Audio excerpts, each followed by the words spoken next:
Est-ce qu'on va lancer donc le flux pour les régions? Est-ce que je peux vous demander d'être silencieux juste 1 minute 30? Merci à vous.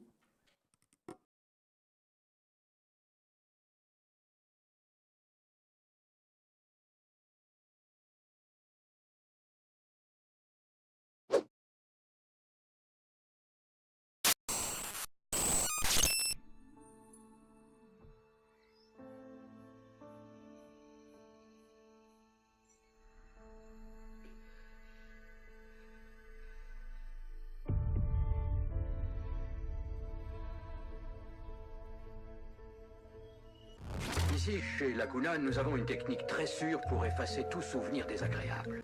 My program's goal is to improve your health. I would rather die eating cheeseburgers than live off steamed cauliflower. Avec un robot de téléprésence, les aidants, les proches, la famille est rassurée parce qu'elle peut rentrer en contact avec la personne âgée sans qu'elle ait à intervenir. Le Britannique est né avec une malformation de la vision et ne pouvait observer le monde qu'en noir et blanc, jusqu'à ce qu'il se fasse greffer cette surprenante antenne.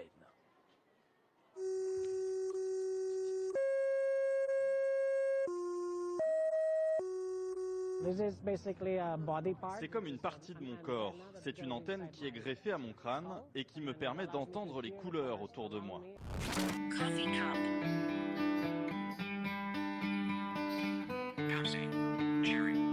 Pepsi Coca-Cola. The ability to perfect the physical and mental characteristics of every unborn child. The ability of genetic engineering to choose the genes. On fabrique ce genre d'appareil qui permet d'enregistrer l'activité du cerveau des gens, qui permet de contrôler des objets par la pensée.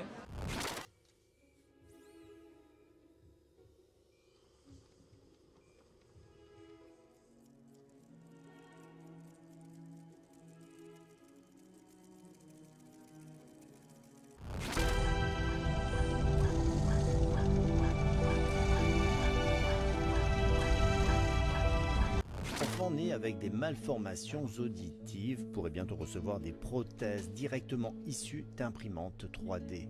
La réussite dans la création d'une oreille pourrait ouvrir la porte à la création d'autres prothèses, des prothèses bien moins onéreuses que celles actuellement disponibles sur le marché.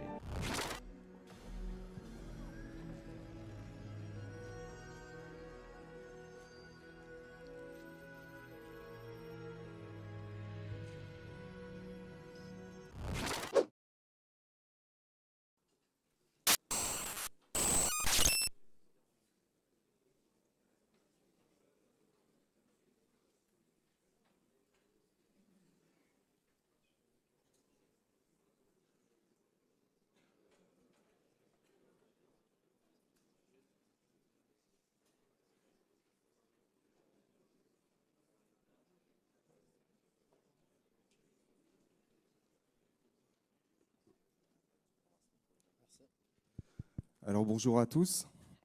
Je ne vais pas redéclarer la Moonshot 2018 réouvert puisqu'on l'a fait on l'a fait hier, pas l'année dernière.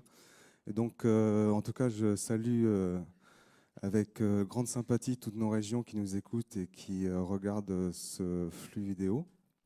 Donc aujourd'hui, comme vous le savez tous, évidemment, on lance aujourd'hui le thème de la santé avec Nathaniel ici présent, puis Mélanie et Pierre. Chacun va faire un talk de 10 minutes. Donc, je vous présente quand même nos speakers. Nathaniel Berne, c'est le fondateur de Ménadome. Ensuite, nous aurons le plaisir d'accueillir Mélanie Perron, qui est la fondatrice de Bliss. Et ensuite, Pierre Nectou, qui est le CTO de WeFight. Question de participation. Comme tous les ans, et notamment cette année, nous avons toujours la plateforme Wizambly pour que vous posiez des questions. Nous les modérerons ou pas, si elles sont pertinentes. Et après les 3 speaks de 10 minutes, on fera une petite session de questions-réponses. On a aussi tout l'amphi ici présent, donc n'hésitez pas à lever la main. Vous faites comme hier, puisque hier, ça a constitué la journée d'échauffement. Essayez de faire des réponses, pour ceux ici présents, de faire des réponses courtes, s'il vous plaît, et pas des développements pendant 10 minutes. C'est juste pour la fluidité de la chose. Je ne peux pas faire beaucoup plus long. Je vais laisser Nathaniel parler et on se retrouve tout à l'heure. Donc merci d'être présent et Nathaniel, à toi.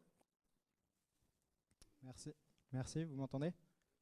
Merci aux organisateurs. Bonjour à tous. Donc, je m'appelle Nathaniel Bern, je suis cofondateur, donc pas fondateur, cofondateur et CTO de Medadom.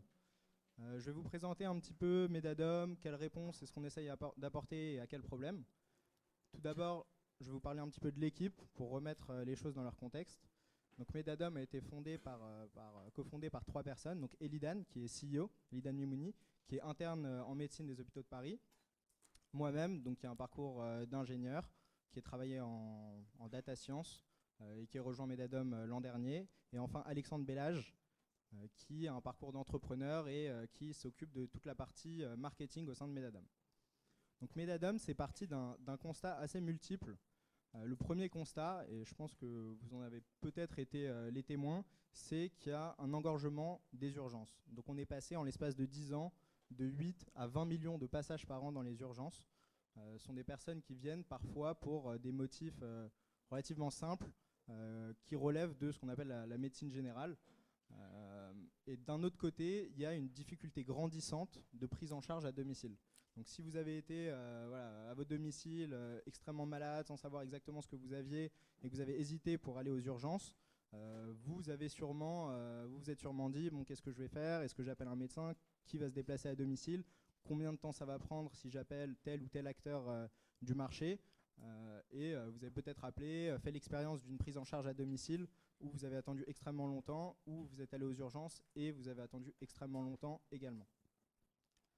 Donc il y a ce double constat, l'engorgement des urgences et la difficulté de prise en charge à domicile qui a été mise face à une profession qui évolue. Donc les jeunes médecins aujourd'hui, il faut savoir que les jeunes médecins ne souhaitent plus trop s'installer, donc que ce soit dans les grandes villes, donc je pense notamment toutes les villes où vos campus sont installés, dans les hôpitaux de ces grandes villes, les médecins qui sortent, donc il y a 8000 jeunes médecins qui sortent chaque année de l'internat, souhaitent plus s'installer. Pourquoi? Parce que les mentalités ont évolué. La profession s'est féminisée, il y a beaucoup de personnes qui cherchent du salariat. Le modèle du médecin de famille qui travaille du lundi au dimanche de 8h à 20h, qui est disponible 24h sur 24 pour ses patients, est un peu révolu. Les personnes ont des nouvelles mentalités, ils veulent plus de flexibilité, plus de liberté, travailler 1, 2, 3 jours par semaine, ne plus être contraint par un cabinet, ne plus payer un loyer qui est extrêmement élevé et prohibitif dans des grandes villes. Donc c'est une profession qui a extrêmement évolué. Et Medadom, c'est parti de cette confrontation entre la profession qui évolue et la prise en charge à domicile qui est extrêmement difficile. Donc Medadom, qu'est-ce qu'on propose? C'est une solution mobile, donc une application mobile et depuis récemment web, qui permet de mettre en relation des patients avec des professionnels de santé, principalement des médecins généralistes et urgentistes pour le moment, dans le cadre de prise en charge à domicile. Donc typiquement, si je refais le parcours du patient, vous cherchez un médecin à domicile, vous allez taper médecin à domicile sur Internet, vous allez tomber sur Medadom. Qu'est-ce que c'est? Je clique, médecin généraliste, ok, dès que possible.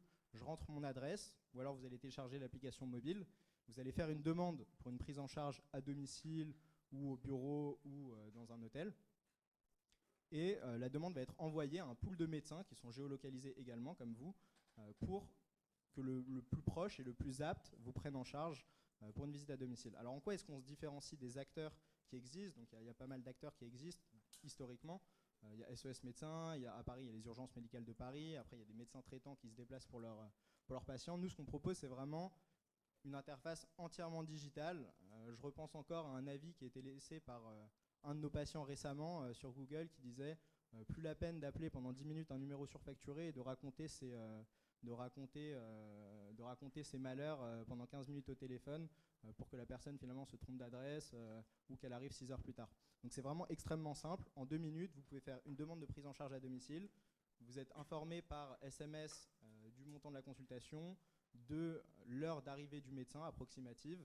Le médecin se rend à votre domicile, vous prend en charge et finalement le paiement s'effectue directement le patient et le professionnel de santé. Et après, le médecin est libre de faire d'autres visites. quelle solution est-ce qu'on apporte aux médecins? On leur apporte une flexibilité totale. Quand vous vous engagez pour des acteurs historiques, vous allez payer une licence, un peu comme les licences de taxi, qui sont de l'ordre de 100 150 000 euros pour avoir le droit d'exercer avec ces différents acteurs, pour avoir un flux de patients qui ne s'arrête pas. Nous, c'est entièrement gratuit, et en plus de cela, c'est flexible. Donc vous avez le droit d'exercer, vous avez la possibilité d'exercer où vous voulez, quand vous voulez.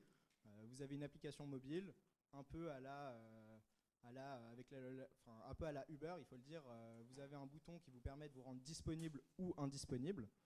Et à partir du moment où vous êtes disponible, vous recevez des notifications pour des demandes de prise en charge à domicile autour du lieu où vous vous trouvez. Donc ça, c'est ce qu'on propose. Quel est le marché de la visite à domicile? Il faut savoir qu'il y a énormément de demandes de prise en charge à domicile, et il y a énormément de prise en charge à domicile également en France chaque année. Donc en 2015, je crois, les chiffres de la sécurité sociale disaient qu'il y avait aux alentours de 26 millions de visites à domicile de médecins en France. Il y a près de 75 millions en réalité de demandes.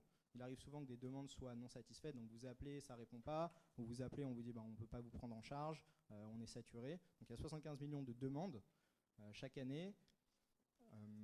Donc c'est un marché qui est énorme, il y a énormément de personnes qui sont demandeurs, qui demandent ce genre de prise en charge, et avec le vieillissement de la population, ça va avoir tendance à augmenter au fil des années. Quel est notre modèle économique? Donc, notre modèle économique est très simple. Les médecins sont libres, il n'y a pas d'abonnement, ils sont libres d'exercer où ils veulent, quand ils veulent. En revanche, on leur facture 5 € pour chaque consultation qu'ils vont réaliser via l'application. Donc on a l'historique des consultations, et en fin de mois, on facture le nombre de visites multiplié par 5 €. Pour vous donner un ordre d'idée des acteurs à Paris, par exemple, les acteurs historiques, donc il y a 26 millions de visites à domicile en France par an. À Paris, SOS Médecins, ils en font à peu près 1 million.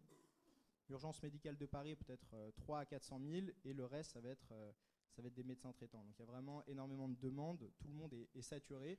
Et nous, ce qu'on propose, je vais me mettre un petit peu dans le thème, c'est en quoi est-ce qu'on répond par une innovation technologique à un problème donné. L'innovation technologique, elle n'est pas de l'ordre de celle qu'on a vue dans la vidéo qui précède. En revanche, elle est adaptée pour les médecins, pour qu'ils puissent prendre en charge facilement, qu'ils puissent organiser leur emploi du temps pour prendre en charge des patients en toute liberté et en toute flexibilité. L'équipe est composée de 6 personnes. Il y a 3 cofondateurs, comme je vous ai dit au début, CEO, CTO et Chief Marketing Officer. Et on a donc une personne qui est chargée du recrutement des médecins, une personne qui est en charge du design, et un développeur mobile, back, un peu tout. Voilà. Et donc je suis ravi d'être ici. Et si vous êtes intéressé par un stage en développement, voilà, nous on recrute, donc n'hésitez pas à aller sur le site web et à commenter. Merci Nathaniel pour cette petite séquence RH.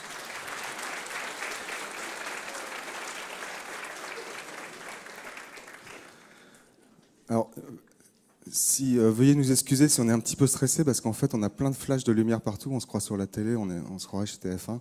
Donc je vais demander à Mélanie de venir te remplacer momentanément. Merci. Pour donc les 10 minutes prochaines. Mélanie, fondatrice de Bliss, et à toi Mélanie. Donc, bonjour à toutes, j'ai vu quelques filles, et à tous. Je suis ravie d'être là aussi aujourd'hui pour vous présenter l'effet papillon et Bliss. Moi, j'ai un parcours un peu atypique parce qu'il n'y a rien qui me prédestinait vraiment à avoir un projet digital dans la réalité virtuelle. À l'origine, je suis bibliothécaire documentaliste et je travaillais en Bretagne et en breton. Et puis c'est la vie, c'est en devenant proche de patients en 2007 et en accompagnant mon compagnon qui était diagnostiqué pour une leucémie que j'ai découvert le monde de la maladie, le monde de la douleur, le monde de l'isolement, et que j'ai eu l'idée de m'y intéresser sérieusement. Parce que quand on est diagnostiqué par une maladie grave, lourde, potentiellement mortelle, on a beaucoup de moments qui sont douloureux dans les traitements, dans la prise en charge, beaucoup d'isolement. Et mon compagnon, en l'occurrence, lui, était très passionné par le digital, par les jeux vidéo, par la technologie. Et ce sont beaucoup les jeux vidéo et Internet qui nous ont aidés pendant cette période. Et le déclencheur, c'est qu'il ne s'en est pas sorti. Et j'ai eu envie de faire quelque chose de très concret parce que j'avais remarqué que les patients, les familles, les proches vivaient des moments très difficiles et qu'il y avait la douleur physique, il y avait la douleur morale et puis il y avait aussi tout cet isolement qui est très compliqué. Je me suis dit, mais il faut qu'on puisse s'évader, il faut qu'on puisse vivre d'autres choses. Et en 2009, le film Avatar a été, alors vous étiez encore tout petit à cette époque, a été un grand choc pour moi. J'ai trouvé ça extraordinaire. Je me suis dit, il faudrait créer un monde à la Avatar, comme un MMORPG où mes copains jouaient beaucoup aux jeux en ligne, où on puisse se connecter et s'évader. Et donc j'ai commencé à travailler avec des écoles d'ingénieurs à Laval pour créer le premier prototype de Bliss. Et de se dire, bah voilà, on est à l'hôpital, on vit des moments douloureux, il faut qu'on puisse s'évader. Donc on a fait ce premier prototype en 2011, on a continué à le développer, et là donc ça fait 8 ans qu'on a développé cette solution qui est devenue un digicament en fait. Donc une contraction de médicaments numériques, pouvoir répondre à la gestion de la douleur et de l'anxiété pour des personnes qui vivent des choses difficiles à l'hôpital, pour des ponctions, des biopsies, des pansements, et qu'on puisse les aider à gérer ces moments difficiles, qu'on puisse réduire les médicaments, les antalgiques, qu'on puisse améliorer la prise en charge. Et donc pour ça, il a fallu beaucoup de rencontres, beaucoup de confiance aussi, parce que la santé, ça demande beaucoup de temps et beaucoup de confiance. Et donc je me suis associée en 2016 avec deux médecins cancérologues, qui nous ont rejoints pour l'équipe, avec une dizaine de personnes qui composent les développeurs de l'application, du son, de la musique, mais aussi des chercheurs, des psychologues, des spécialistes de la réalité virtuelle, pour créer cette solution qui est maintenant proposée dans plusieurs établissements et qui bénéficie aux patients. Et maintenant, cette solution, en fait, elle est proposée à la place de certains médicaments. Donc ça peut être typiquement une ponction lombaire, on vous propose un certain médicament. Les infirmières proposent aux patients d'utiliser la réalité virtuelle. Donc ça se présente avec un casque comme vous connaissez. Donc nous, on utilise un Gear VR et un téléphone, parce qu'on voulait une solution mobile, ultra portative, qui puisse passer de la chambre du patient en salle d'attente au bloc opératoire. Mais on utilise aussi du son, donc du son binaural, du son en 3D, pour être totalement immergé. Donc on utilise la réalité virtuelle par le côté visuel, mais aussi par le côté sonore. C'est des sessions qui durent de 15 à 45 minutes, qui sont proposées quelques minutes avant le geste. Et le patient, en fait, il rentre comme dans un état de transe, d'hypnose. Il est là sans être là, et il est complètement parti. Donc beaucoup utilisé à l'origine en fait en cancérologie, donc les ponctions, les biopsies, les pansements, je ne vais pas rentrer dans tous les détails parce que c'est très technique, mais en tout cas tout ce qui fait plutôt très mal, qui demande des médicaments, là il n'y en a plus besoin. Après, ça a intéressé aussi les services de pédiatrie pour les enfants, parce que c'est pas toujours facile aussi de pouvoir faire des gestes difficiles quand il y a beaucoup d'anxiété. Quand on essaye d'éviter aussi les médicaments, parce que les médicaments, c'est bien, mais ça a aussi des effets secondaires, ça a aussi des effets indésirables, et des fois, certains enfants ou adultes, en fait, ne les supportent pas. Donc là, poser des sondes gastriques avec la réalité virtuelle, pouvoir faire des biopsies de moelle osseuse aussi, et puis après, ça a commencé à intéresser la chirurgie. Donc on a par exemple, avec des médecins, proposé à des patients... alors, puis il y a tous âges, j'ai pas précisé, mais de 6 à 100 ans, ça a été proposé à des patients. Et par exemple, ce patient de 73 ans à qui on devait enlever des vis dans son genou a eu le système et la dose d'anesthésiant a été divisée par 3. Et il me disait après très justement, il dit mais je crois que j'ai pas tout vu, j'étais parti dans l'espace et je me suis rendu compte de rien.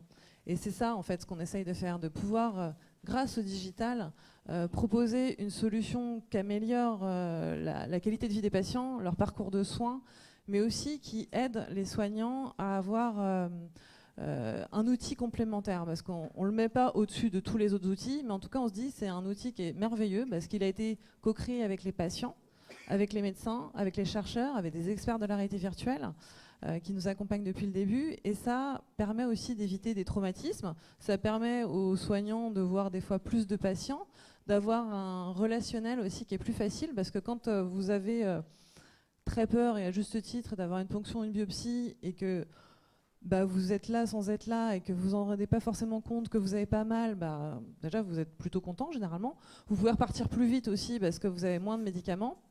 Donc c'est plutôt, je regarde le temps, c'est plutôt chouette et ça apporte une vraie réponse. Et au-delà de gérer la douleur, l'anxiété, c'est aussi de répondre à une vraie problématique. Alors, je n'ai pas les chiffres exacts, mais on en parle quand même assez régulièrement au journal et dans les actualités. C'est la crise des opioïdes qu'il y a, c'est de comment répondre à cet enjeu majeur qui est la première cause de mortalité d'ailleurs aux États-Unis, de pouvoir trouver des solutions complémentaires. Et le digital peut être une formidable opportunité, notamment la réalité virtuelle. Mais encore une fois, pour pouvoir répondre aux besoins de l'organisation des soins et puis au parcours du patient, ça n'aurait pas pu se faire en fait sans les patients. Et depuis le début, les patients, les associations de patients sont vraiment au cœur du développement. Parce que moi, autant j'avais pas les compétences techniques, donc je me suis entourée d'une équipe, mais j'avais ce vécu et cette connaissance de l'organisation des soins. Et puis j'avais aussi plusieurs patients autour de moi, et puis je me considère aussi moi-même comme patiente. Du coup, on a vraiment pris ça en compte. Et maintenant, ça se déploie. On est dans des certifications de dispositifs médicaux, et l'objectif, en fait, c'est de faire reconnaître Bliss comme un vrai médicament, en fait, et que ce soit après remboursé par la sécurité sociale et que tout un chacun puisse en bénéficier quand il va à l'hôpital, que ce soit pour une extraction de dents, que ce soit pour un pansement, vous êtes aux urgences, vous êtes fait une fracture, au lieu d'avoir trop de médicaments, en 2 temps 3 mouvements, ça se passera mieux. Donc voilà pour la réponse, pour l'histoire. À l'heure actuelle, il y a quand même plusieurs centaines de personnes qui en ont bénéficié de tous âges, que ce soit en psychiatrie, que ce soit en chirurgie, que ce soit en pédiatrie, en cancérologie. Et j'ai eu encore un témoignage d'une patiente hier, en fait, douloureuse chronique, qui a eu à l'origine un problème de dos et une opération qui s'est mal passée, et qui a eu de plus en plus d'opérations, et à chaque opération, elle était un peu plus ratée. Et puis, à un moment donné, le corps médical se dit on ne peut plus rien faire pour vous. Et la seule solution, c'est de gérer tant bien que mal cette douleur, de ne plus pouvoir aller, en l'occurrence, au travail pour elle, être en situation d'invalidité, et de devoir supporter cette douleur et de vivre avec de la morphine pour que ça se passe bien. Et donc, on me fait part de sa situation, de me dire peut-être que je pourrais utiliser Bliss, peut-être que ça pourrait me soulager. Et je me suis dit, c'est une super solution, c'est clair. Pour les douleurs aiguës, courtes, ça marche très bien, mais pour des douleurs comme ça, je suis pas convaincue. Et en fait, on s'est parlé longuement hier, parce qu'elle l'a utilisé pendant 2 mois, très très régulièrement, tous les 2 jours. Et elle m'a dit, Mélanie, ça fait 3 semaines que j'ai pas utilisé de morphine du tout. Je n'ai jamais été comme ça depuis des années, et je n'en reviens pas à quel point ça aide, et à quel point ça serait important en fait que tout le monde puisse bénéficier de cette solution, parce que je suis plus dans le gaz aussi quand je suis plus sous morphine, et puis je le vis mieux. Donc ça, c'est la vraie récompense. Le souhait, c'est qu'évidemment tout le monde puisse en bénéficier ici ou ailleurs, mais de savoir que ça fonctionne vraiment et que ça aide les patients, nous, c'est notre motivation en fait quotidienne, quoi. Donc voilà.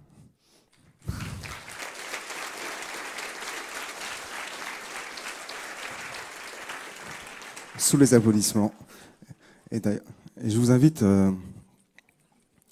pour ceux qui nous écoutent, qui nous regardent en région, j'ai changé de micro d'ailleurs parce qu'on vous entendra mieux avec ce micro-ci que je donne à Pierre.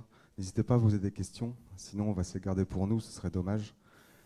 Et donc là, je montre mon dos à la caméra. Donc nous accueillons Pierre, qui est le CTO de WeFight. Et donc dernier speech, et ensuite nous passerons donc à ces fameuses questions-réponses. À toi, Pierre.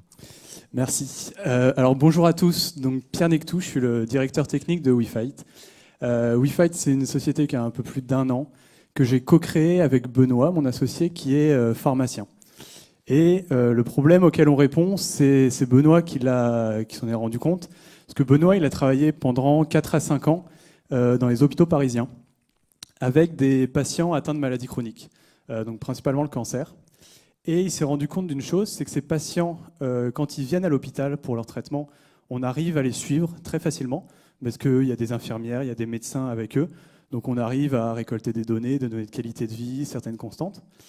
Le problème, c'est quand ils sont à domicile. Et une personne qui a atteint une maladie chronique, elle est à l'hôpital 3-4 jours par an, parfois plus, parfois moins. Mais le reste du temps, elle est à domicile. Donc en fait, il y a une grosse partie de ce traitement qu'on est incapable de suivre aujourd'hui. Ça, c'est le problème pour les équipes médicales. Il y a un autre problème pour les patients, c'est tout simplement que les patients, quand ils sont à domicile, ils vont avoir des questions sur leur traitement, ils vont avoir des effets secondaires, ils ne savent pas forcément comment les gérer, ils vont avoir des questions sur la qualité de vie, sur la nutrition, est-ce qu'ils peuvent faire du sport, qu'est-ce qu'ils peuvent faire au jour le jour, à quel point la maladie va impacter leur vie. Et tous les patients le disent, ces questions, ils n'ont pas de réponse, parce qu'ils ne peuvent pas les poser au médecin, le médecin, il n'a pas forcément le temps, les infirmières non plus, ou quand ils sont à l'hôpital, ils n'en pensent pas. Et du coup, ça, c'est vraiment le problème auquel on souhaite répondre à WeFight. Et ce problème, en plus, il intéresse beaucoup de personnes, parce que tous les acteurs de la santé, ils souhaitent garder un lien avec les patients atteints de maladies chroniques. Ça va être autant les hôpitaux pour le suivi et pour améliorer le traitement, que des labos pharma pour pouvoir faire des essais cliniques et pouvoir développer des nouveaux traitements, ou des mutuelles, des assurances pour avoir des informations sur tous les traitements et sur toutes leurs cohortes de patients. Et du coup, on a cherché une solution à ce problème. On est passé par beaucoup d'idées, des applications, des communautés de patients, des choses qui se faisaient. Et on a découvert à un moment l'existence des chatbots, donc des robots conversationnels. Et on s'est dit que ça pouvait vraiment répondre à ce besoin-là, d'avoir que chaque patient ait finalement un assistant virtuel qui soit disponible pour lui 24 heures sur 24, 7 jours sur 7, et aussi qui puisse récolter des données et du coup les envoyer aux équipes médicales. On avait une sorte de nouvel acteur qu'on allait mettre entre le patient et le médecin. Ça, c'est l'idée. On était convaincus que ça allait fonctionner, mais on n'est pas directement parti sur un développement technique, parce qu'on n'avait pas finalement de preuves objectives que les patients, ça leur plaisait de parler avec un robot 24 heures sur 24 pour leurs besoins, que finalement, est-ce qu'on pouvait vraiment récolter des données intéressantes avec un bot qui parle avec un patient. Il y avait beaucoup de questions. Et du coup, la première version de Vic, de notre assistant virtuel, c'était tout simplement une page Facebook qui disait « Je suis Vic, je suis un robot, je réponds à tes questions que je pose sur le cancer ». On a focus sur le cancer en premier temps. Et derrière, c'était un humain. Pourquoi on a fait ça? Justement pour répondre à toutes nos interrogations. On ne voulait pas partir sur 2 mois de développement technique si finalement à la fin on se rend compte que les patients ne sont pas intéressés par notre solution. C'est un vrai problème, on aurait perdu 2 mois et finalement on aurait pu passer 2 mois à réfléchir sur une autre potentielle solution. Donc on a fait cette page, c'est Benoît qui est pharmacien qui répondait aux patients pour quand même avoir des réponses validées médicalement. On n'allait pas non plus mettre leur vie en danger. Et on a eu des très bons retours. Autant au niveau du ton de Vic, c'est vraiment un assistant, c'est un ami, c'est quelqu'un qui est proche, il tutoie les patients, il a des réponses presque familières. Et aussi, les patients, finalement, ils aiment bien parler avec un robot. Donc déjà, c'était une première bonne nouvelle. On pouvait effectivement faire un robot qui allait plaire aux patients, qui allait répondre aux questions et qui allait être utilisé, qui pouvait répondre aux besoins. Et notre deuxième étape, du coup, après ce premier essai, c'est essayer de commencer des développements techniques. On était 2 à l'époque, donc Benoît qui est pharmacien, donc qui n'est pas du tout tech, et moi je suis ingénieur. Et du coup, j'étais tout seul pour faire ce développement technique. On voulait avoir une solution assez rapidement et du coup on a réfléchi d'abord à utiliser des choses qui existent sur le marché finalement. Et donc la première version de Vic, il y avait un serveur et qui faisait fonctionner ensemble 6 ou 7 services externes. Donc il y avait des services de Google, une interface de messagerie, etc. Et du coup on a vraiment un développement technique minimal et ça nous permettait d'aller un peu plus loin dans notre vision de l'assistant virtuel. C'était loin d'être parfait. Le NLP, donc la compréhension de langage, elle était vraiment très basique et une fois sur 2, elle répondait à côté. On avait assez peu de contenu, on fait nous-mêmes les contenus. Mais ça nous permettait d'avancer un peu dans cette vision, qui est toujours notre vision à long terme, que chaque patient, il ait son assistant virtuel et dès qu'il a une question, il pose la question. Et nous, on est capable de remonter des données auprès du médecin. Avec cette deuxième version, on a pu quand même commencer à automatiser un peu les réponses. Et du coup, on est passé de 10-20 patients à quelques centaines de patients. On a commencé aussi à récolter des données. On avait l'enregistrement de toutes les conversations des patients. Et à chaque nouvelle étape, en fait, on remplaçait une brique qui était externalisée et on l'internalisait. C'est-à-dire qu'on se demandait, cette brique, aujourd'hui, c'est quoi les limites? Est-ce qu'elle répond vraiment à notre besoin? Généralement, non, parce que c'est quelque chose qui n'était pas fait pour notre cas d'usage. Et on remplaçait par une brique qu'on faisait en interne. Et petit à petit, on est arrivé d'une solution qui était à 90% externe à une solution qui était totalement internalisée et qui correspondait vraiment à notre besoin. Parce qu'à chaque fois qu'on développait une nouvelle solution, on l'a développée pour nous, pour notre cas d'usage. On a fait pareil sur la partie justement compréhension de langage. Ça a été vraiment une énorme réflexion parce que c'est difficile de se battre contre les GAFA, contre Google qui a un NLP, il va mettre des millions, voire des milliards de données dedans. Et donc comment on fait pour faire une technologie qui tient la route face à ça? Ce qu'on a fait justement, c'est avoir une réflexion sur c'est quoi le problème auquel on répond. Le problème auquel on répond, c'est le problème de patients atteints de cancer qui se posent des questions à domicile. Et une fois qu'on a vraiment délimité le problème auquel on répond, on sait quelles sont les questions que vont poser les gens. Parce que les patients atteints de cancer, globalement, ils se posent à peu près toujours les mêmes questions au même moment, au fur et à mesure de la maladie. Et du coup, une fois qu'on a cadré tout ça, on est capable, uniquement sur le scope du patient atteint de cancer, de répondre parfaitement.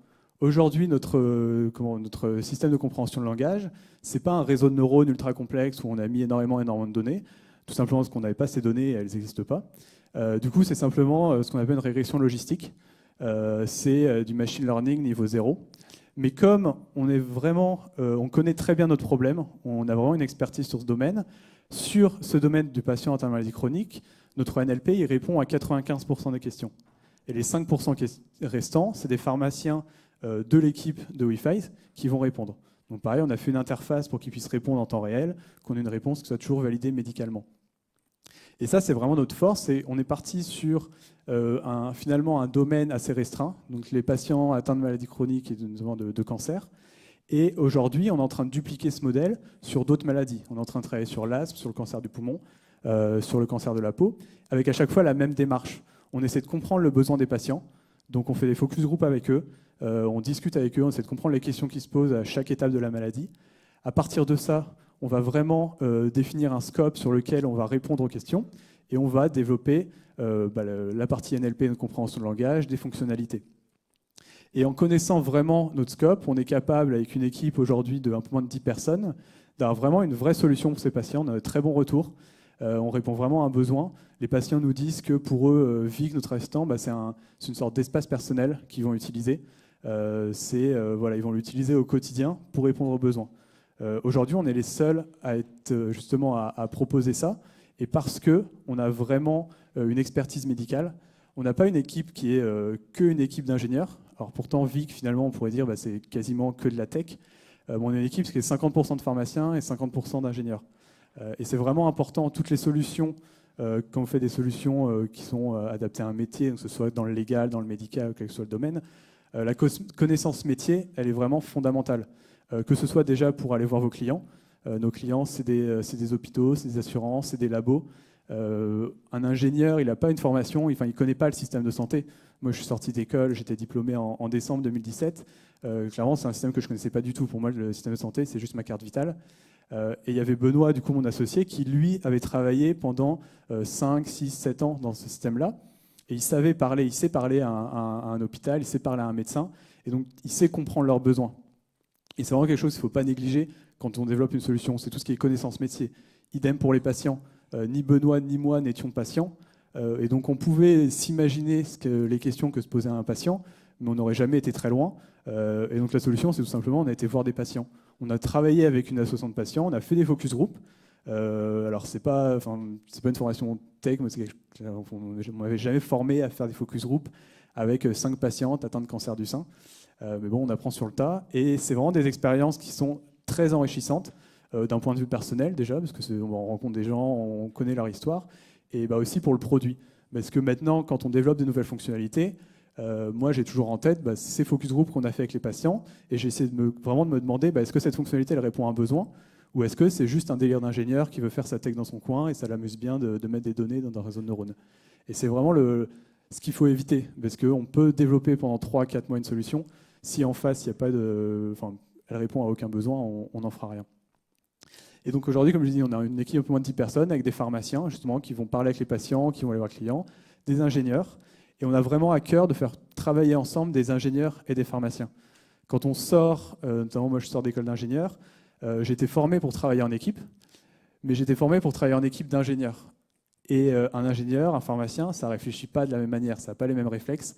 Qu'on leur donne un problème, ça ne va pas du tout faire les mêmes étapes. Et du coup, on a vraiment à cœur de faire fonctionner en duo, généralement, on a un ingénieur, un pharmacien, et à deux, ils vont faire une fonctionnalité. Et les deux vont s'enrichir déjà personnellement de travailler avec quelqu'un qui réfléchit différemment. Et aussi, ils vont enrichir Vic, et toutes les fonctionnalités qu'ils vont faire vont être beaucoup plus abouties et vont vraiment être utilisées. Et donc aujourd'hui, Vic, c'est finalement une architecture modulable avec toutes ces fonctionnalités qu'on a rajoutées, et chaque fonctionnalité qui répond à un besoin particulier. Donc aujourd'hui, comme j'ai dit, on travaille sur d'autres pathologies. On a fait Vic en français et en anglais. On travaille sur d'autres langues. C'est une architecture qui devient de plus en plus complexe. Et accessoirement, on recrute, on cherche des stages à partir de maintenant jusqu'à la fin d'année. On est basé à la fois à Paris et à Montpellier. Voilà. Merci beaucoup.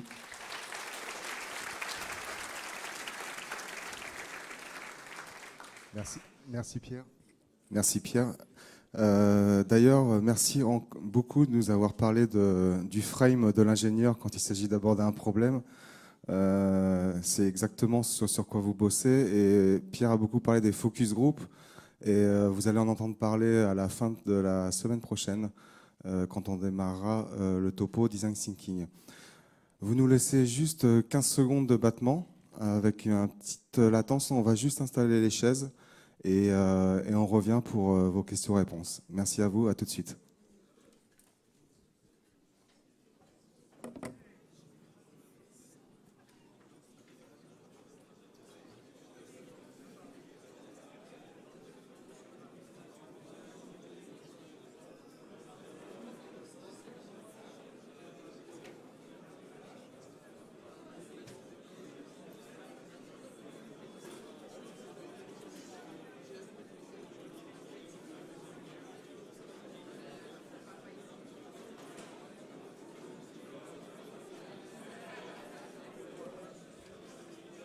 S'il vous plaît.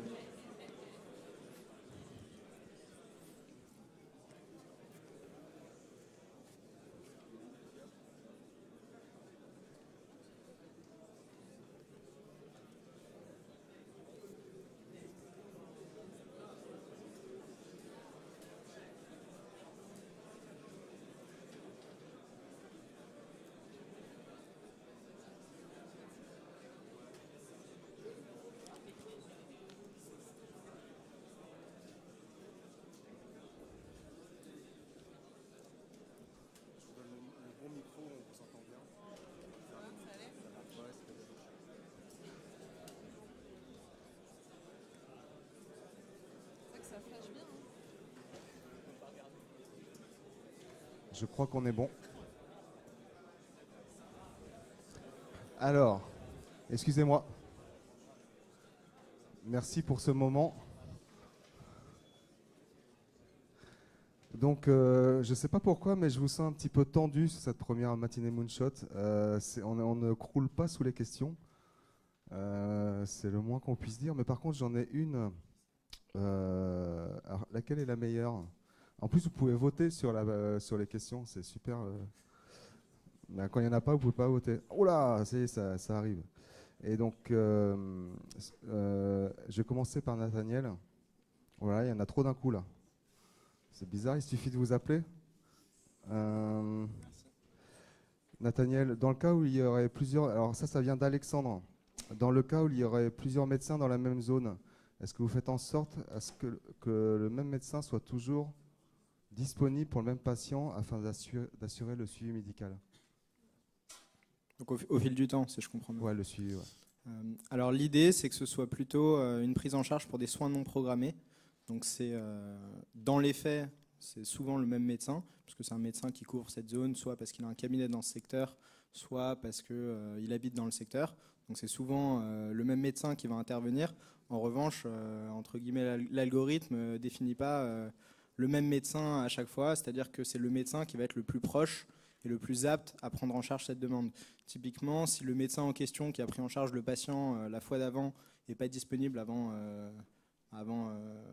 5 heures, On va proposer plutôt un médecin qui est disponible tout de suite pour prendre en charge de manière non programmée la personne. Donc c'est pas un système de médecin traitant finalement, c'est plutôt un système de médecin pour des soins non programmés.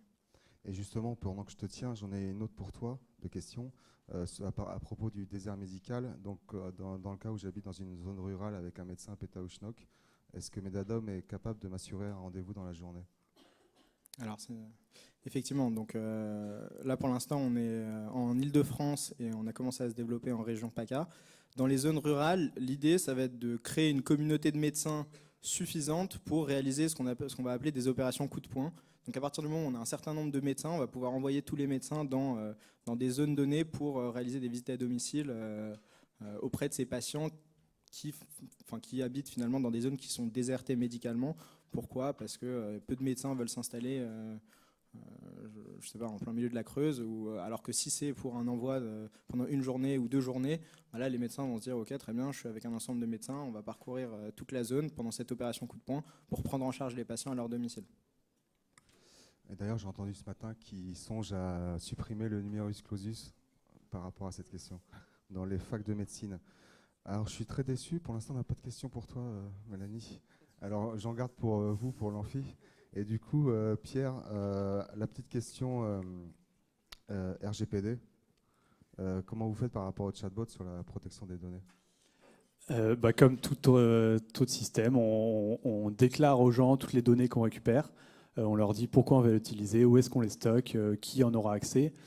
Sachant que nous, dans la base de données, toutes les données sont pseudonymisées. Si éventuellement un partenaire y a accès, elles sont anonymisées.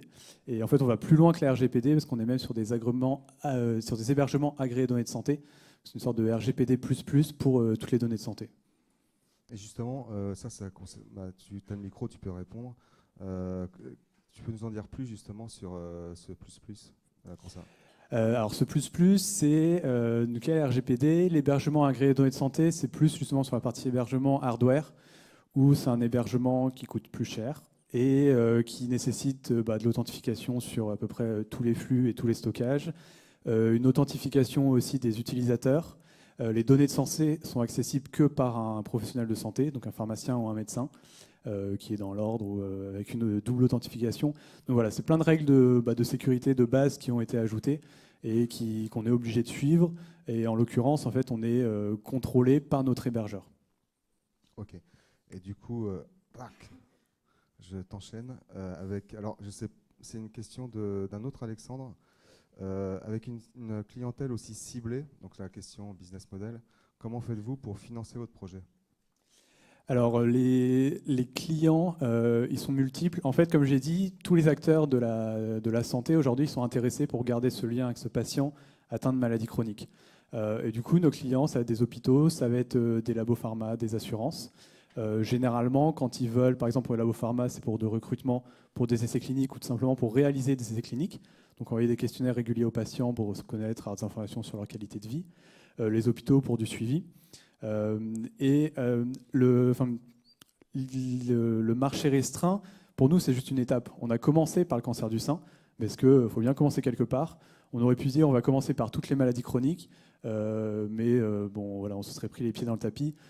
C'est pas possible. Il faut commencer par une niche qu'on comprend, on se fait une expertise dessus, et à partir de ça, on va développer d'autres pathologies. C'est ce qu'on fait aujourd'hui en développant le cancer du poumon, le mélanome, l'asthme, qui sont déjà des pathologies avec des populations plus importantes. Et l'idée à moyen ou à long terme, c'est d'être sur toutes les grosses pathologies chroniques. Et donc là, sur les maladies chroniques, on estime que ce sera 1/3 de la population d'ici 2020. Donc c'est vraiment des chiffres qui sont énormes. Et en termes d'usage, ça c'est ma question, sur l'angoisse du patient, en gros, si j'ai une question, on vient de me détecter un cancer de la gorge, du poumon, dans combien de temps je crève? Comment le chatbot gère l'angoisse de la découverte? Alors on va donner la réponse, malheureusement, des taux de survie, c'est quand même ce que la personne demande.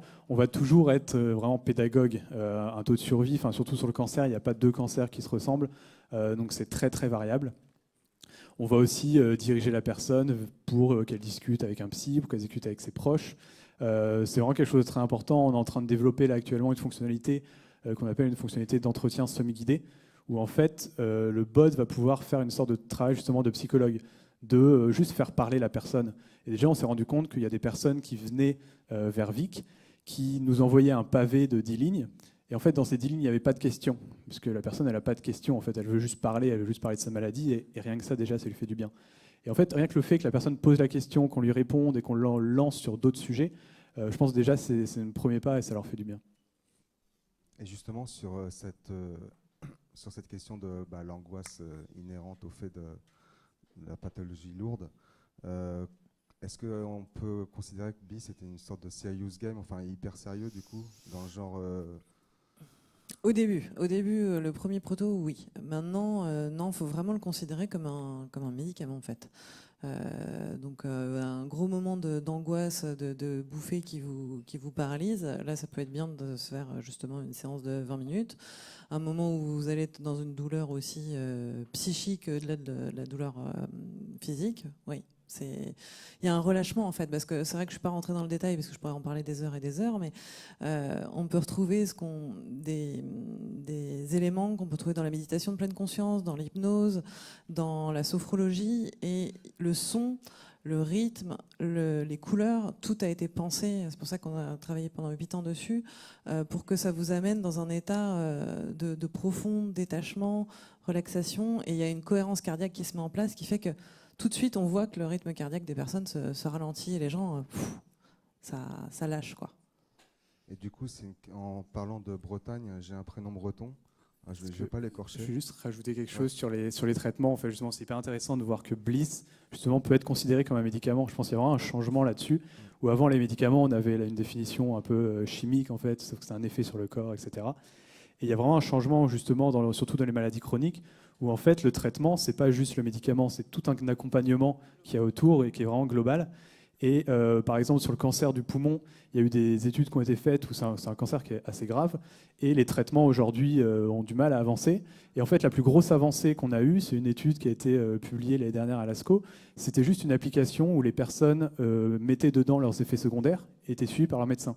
Ce n'était pas un médicament en tant que tel, mais rien que cette application, elle augmentait le taux de survie de 6 mois. Et c'était la plus grosse avancée qu'il y avait eu depuis des années sur le cancer du poumon. C'est vraiment intéressant de voir que les outils technologiques, c'est pas juste un jouet, c'est vraiment, ça fait partie du traitement. C'est pas un placebo, quoi. Exactement. Et du coup, j'ai une question d'un prénom breton que je vais retrouver tout de suite. Sur BIS, y a-t-il des interactions dans l'univers dans lequel est plongé le patient, ou est-il simplement spectateur? Tu as déjà un peu répondu, mais peut-être que tu peux préciser. Ouais, alors c'est le docteur Denis Dumont d'ailleurs qui l'a développé, et je travaille avec ses collègues et avec cette clinique depuis longtemps. Donc c'est une super équipe. Alors il y a des interactions. Est-ce qu'on est... Je dirais qu'on n'est pas un simple spectateur, non. On est vraiment acteur. Et d'ailleurs, suivant le vécu de chacun, c'est pareil, je ne suis pas rentrée dans le détail, mais il n'y a volontairement pas de langage, de voix. On est vraiment dans un son naturel et un mélange de musique qui ont été créés spécialement pour que ce soit universel et que peu importe votre histoire, votre culture, votre langue, tout le monde se l'approprie. Et il y a des gens, assez régulièrement, qui voient des choses qu'on n'a absolument pas mis dans Bliss. Et se racontent une histoire dans l'histoire, et c'est là que je vois qu'ils ne sont pas du tout spectateurs, quoi. Ils sont vraiment complètement dedans, quoi. Et j'ai un problème de connexion, c'est normal. Du coup, je me rappelle pour mesdames, la question c'était comment gérez-vous l'afflux des requêtes? Est-ce que vous les triez selon la pertinence ou selon les ressources dont vous disposez? Donc les requêtes arrivent, les demandes de visite à domicile arrivent, on bloque aucune demande. Quand c'est saturé, c'est saturé. Donc les patients ont un message comme quoi il n'y a aucun médecin qui est disponible pour les prendre en charge. Par rapport à la pertinence, le médecin est son propre régulateur. C'est-à-dire qu'à partir du moment où il y a une demande de prise en charge, le médecin va normalement contacter le patient en amont et dire « Bonjour monsieur, vous avez quoi ? J'ai mal au pouce, ça me gratte. Bon, écoutez monsieur, c'est pas sérieux. » Bon, dans les faits, ça n'arrive pas. En revanche, voilà, quand c'est un cas qui est très grave, le médecin va rediriger vers le SAMU directement. Quand c'est un cas qui peut attendre, le médecin va programmer peut-être plus longtemps que ce qu'il aurait programmé dans l'urgence. Donc le médecin est vraiment son propre régulateur. Ça permet c'est le terme médical, de réguler les différentes demandes de prise en charge à domicile. Du coup, est-ce qu'on parle des problèmes de SAMU? Non, je ne crois pas. Je reviens juste avec ma petite tablette. D'ailleurs, est-ce que dans l'assistance, vous avez des questions? Du coup, je je vais aller très peu. À toi. Moi, ce serait une question par rapport à Bliss et la réalité virtuelle. C'est vrai qu'au début, vu que le cerveau ne fait pas forcément la différence entre le réel et, enfin, le virtuel et le réel, que ça peut vraiment marcher à 100%, mais vous n'avez pas peur qu'au fur et à mesure du temps, plus une personne va utiliser cette technologie, plus il va s'adapter, donc son cerveau va savoir que ce qu'il voit, bah, finalement, c'est pas réel, et qu'il va quand même garder la pleine conscience sur tout son corps, et donc ressentir ce qui peut être très douloureux au fur et à mesure du temps. Alors, c'était une très bonne question et effectivement, c'était la crainte qu'on avait au tout début. Donc nous, on s'est lancé en 2011, donc maintenant on a une petite expérience. Eh bien, on a été complètement démenti et on se rend compte qu'en fait, plus c'est utilisé, plus ça fonctionne. Alors, au début, on avait surtout cette info-là sur les enfants. Alors que ce soit des changements de canule en trachéotomie, des fractures, des enfants qui avaient des mucoviscidoses, qui avaient des soins très douloureux. Alors eux, plus ils l'utilisaient, plus ça fonctionnait, ils n'avaient plus du tout de médicaments. Et puis là, le retour avec des patients douloureux chroniques qui me disent « mais je ne sais pas comment vous avez fait, je ne sais pas comment c'est possible, mais plus je l'utilise, plus ça marche ». Et on a aussi quelque chose qui est très important dans la VR, c'est le sentiment de présence. Le sentiment de présence, c'est vraiment déterminant pour qu'une application fonctionne bien. Et j'ai des patients qui me disent régulièrement, ils disent, moi je l'ai fait une fois, 2 fois, mais quand je ferme les yeux et que j'y pense, je suis pratiquement tout de suite replongée dans l'univers. Donc ça, c'est ce qui est intéressant, c'est pour après aussi avoir une certaine autonomie. Parce que l'idée, c'est pas que les gens éblouissent pendant toute leur vie s'ils sont douloureux. C'est comme l'hypnose, la sophrologie, c'est comment utiliser des techniques pour se les approprier. Et quand on est douloureux, anxieux, et qu'on vous dit bah, ça serait bien de vous détendre, c'est pas les moments les plus faciles, bah, d'avoir cette facilité à se reconnecter à quelque chose qui nous a aidé à nous détendre, bah, ça peut être plutôt un plus, quoi. Donc, je vais un peu plus loin, mais ça fonctionne. Alors, oh là. Trop de questions, tue la question. Alors du coup, j'ai des questions sur l'addiction, donc au monde virtuel. Alors, je vais quand même parler de la question qui a reçu le plus de votes. Alors que l'OMS a reconnu le jeu vidéo comme une maladie, ça ne pose-t-il pas un paradoxe quant à considérer la VR comme un médicament ? C'est vrai, c'est vrai. Alors, tout est question de dosage en fait. En l'occurrence, Bliss, comme on le traite et comme on le développe comme un médicament, il est accompagné et il est proposé en milieu médical par des soignants. Donc les gens ne sont pas sous perfusion et pendant des heures et des heures et des heures sous casque, parce qu'ils auraient peut-être mal aux yeux et mal à la tête au bout d'un moment, et puis c'est pas ce qu'on leur propose. Et puis les jeux vidéo, il y a aussi beaucoup d'études qui disent à quel point ça peut être merveilleux pour des addictions à l'alcool, des addictions aux drogues. Je pense à Tetris notamment, où il y a eu des super études sur Tetris. Donc tout est question de dosage, quoi. Si vous fumez trop, si vous buvez trop, et si vous faites... Mais je pense que les jeux vidéo, c'est vraiment bien, quoi, aussi. J'ai envie d'en placer une en faisant une blague, mais je vais m'abstenir en parlant d'addiction. Du coup, je vais revenir aux questions Wizambly. Est-ce qu'il y en a dans l'amphi ? Ouais. Mademoiselle. Vous pouvez faire passer le micro, merci. Du coup, par rapport à Bliss, je voulais savoir s'il y aurait, il y a de plus en plus de particuliers qui commencent à avoir des outils pour avoir de la VR chez eux et tout. Est-ce qu'il y aurait un projet de mettre une sorte d'application Bliss sur une plateforme comme Steam ou quelque chose comme ça ? Eh bien, je reçois des mails en ce sens presque tous les jours. Donc, c'est vrai que quand les gens, puis on a eu un peu de visibilité, et puis il y a le bouche à oreille. Donc, quand les gens commencent à en parler, ça va très vite. Et effectivement, on me le demande. Donc, ça se mettra en place. On n'a pas encore de date et d'échéance, mais ça va se mettre en place. Ce sera le deuxième volet, parce qu'il y a la problématique de tous les gens qui ont des pathologies chroniques, des douleurs chroniques, et il faudra qu'on les accompagne en ce sens, donc oui, ça arrivera. Je vais repasser dans l'amphi.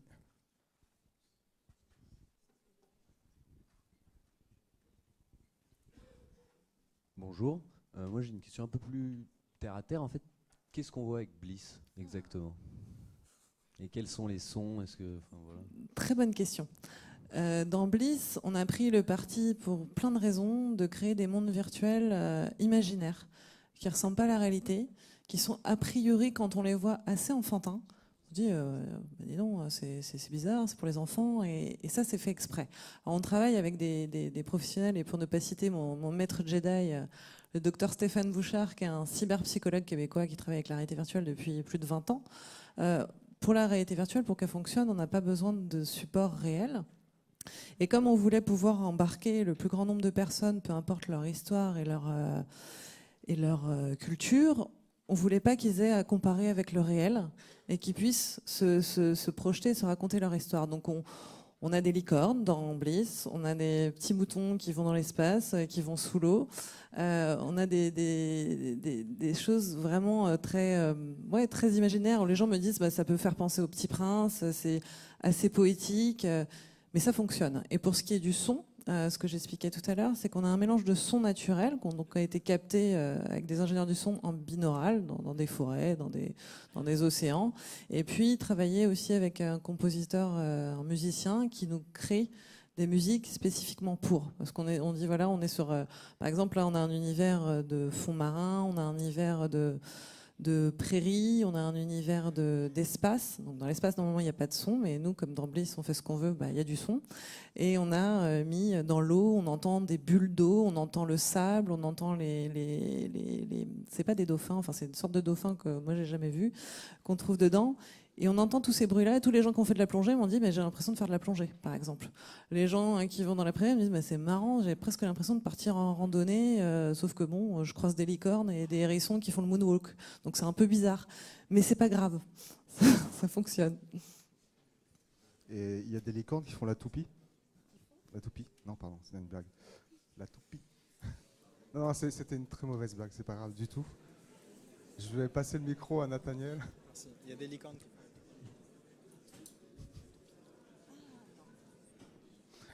Et donc, pour Nathaniel, et d'ailleurs, il est... excusez-moi, j'aurais jamais dû parler de licorne. Et les petits poneys non plus. D'ailleurs, en parlant de poneys, merci. Et du coup, il est bientôt 12h30, donc je termine la séquence questions-réponses par le premier intervenant, alias Nathaniel. Si vous y avez déjà réfléchi, à mon avis, oui. Quelles sont les solutions que vous avez explorées ou mises de côté concernant la surcharge du service des urgences en milieu urbain? La surcharge. Medadam déjà répond à un certain nombre de ces problématiques, puisque les personnes, au lieu d'aller aux urgences, vont obtenir un rendez-vous dans l'urgence à leur domicile. Donc ça, c'est une première méthode pour éviter justement cet engorgement des urgences. Donc c'est la mission, c'est une des missions de Medadam. Et après, il y a pas mal de choses qui peuvent être faites en amont de la visite à domicile. Donc en termes de régulation, que ce soit visio, téléphone. Donc il y a la télémédecine qui va arriver le 15 septembre. Vous en avez peut-être entendu parler. Donc c'est le fait de voir un médecin par une caméra qui vous délivre une ordonnance et le tout remboursé. Donc on réfléchit à ça également. Ok. Et est-ce que vous aviez quelque chose à ajouter? Non, c'est bon. Donc en tout cas, je vous remercie. Merci à vous, Mélanie, Nathaniel, Pierre.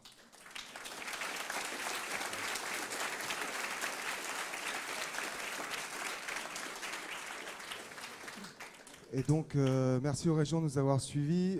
Donc, comme tous les jours, 2 secondes, s'il vous plaît, merci.